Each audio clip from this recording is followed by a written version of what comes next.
চিত্রনায়িকা শবনম বুবলী কাজের বাইরে ছেলেকে নিয়ে সময় কাটাতে পছন্দ করেন। ভক্তদের জন্য পারিবারিক ছবি শেয়ার করেন সামাজিক যোগাযোগ মাধ্যমে। মহান বিজয় দিবসে ছেলের সঙ্গে ছবি পোস্ট করে শুভেচ্ছা জানালেন বুবলী। ঢাকায় সিনেমা চিত্রনায়িকা বুবলী তার ফেসবুকে লিখেছেন মহান বিজয় দিবসের শুভেচ্ছা। ক্যাপশনের সঙ্গে একটি পতাকার ইমোজি জুড়ে দিয়েছেন তিনি। ছবি দেখে অনুরাগীরা বলছেন, ছেলে বীরের স্কুলের অনুষ্ঠানে যোগ দিয়েছিলেন নায়িকা। বিশেষ দিনের বিশেষ মুহূর্ত স্মৃতিতে ধরে রাখলেন তিনি।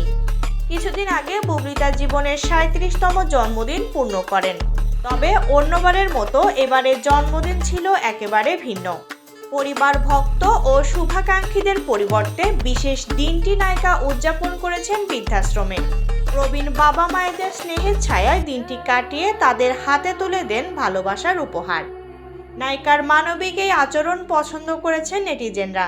নিজের মতামত জানিয়ে এক ভক্ত লেখেন, যেখানে জন্মদিনে পরিমণি বিশাল আয়োজন করে নাচানাচি করে, সেইখানে বুবলীর এমন ভিন্নভাবে আয়োজন সত্যিই অসাধারণ। বর্তমানে শাপলা শালুক ও ঢাকায়া দেবদাস সিনেমার শুটিংয়ের প্রস্তুতি নিয়ে ব্যস্ত রয়েছেন বুবলী।